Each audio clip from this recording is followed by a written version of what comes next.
Okay, we're going to show this particular case on tooth number 10, and we have a broken off incisal edge, the mesial incisal edge corner, and it is a veneer that has been bonded onto the tooth, and we're going to be replacing it. As you can see, it is a typical porcelain veneer, and we're going to be using the technique of removing that using the special technique that we devised with a slow speed handpiece for harmonic motion to remove that. So first thing we're going to do is isolate everything and put a rubber dam on.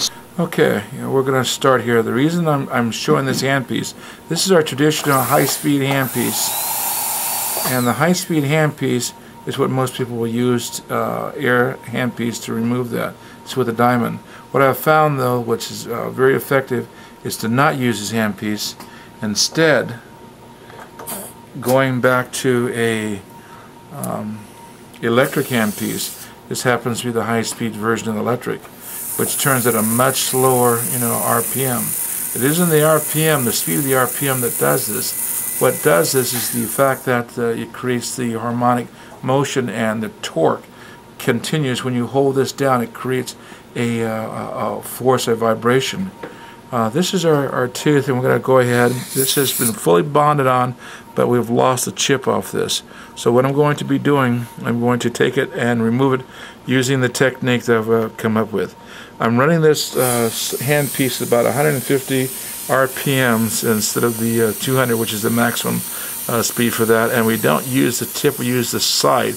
You may see a little glow as it creates heat on the glass, and I say glass because even though this looks like enamel, you got to remember it's glass, and it does behave like glass. So we're going to go ahead. I got that. Do we have that bright light? Let me see. I turn down the light for us again first.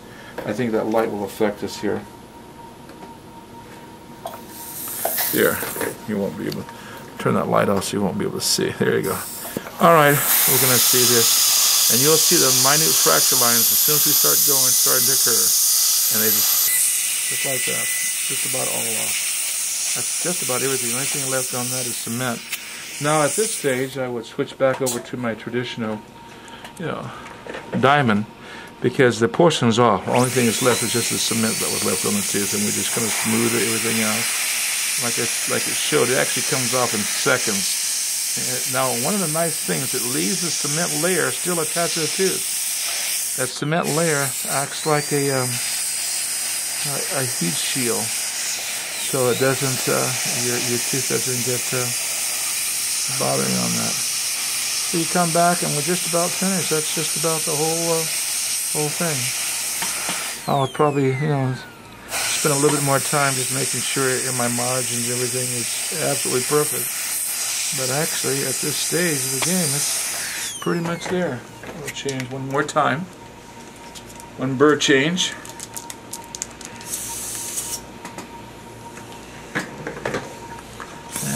We'll go here, one burr change.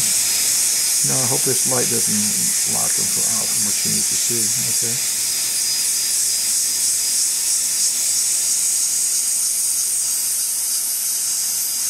We'll make sure we get that little sweep down interproximal, because that hides it. That sweep interproximal there.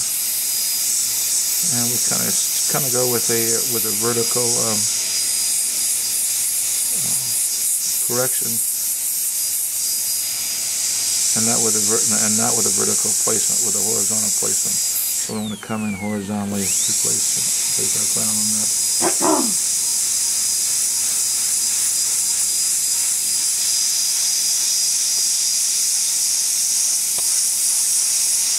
And that's just about it. We'll come back and finesse it with the number 2 gold. Alright, number 2 gold. Alright, with the number 2 gold and finesse. Just make sure everybody's clean. Valves on that. And that's just about it.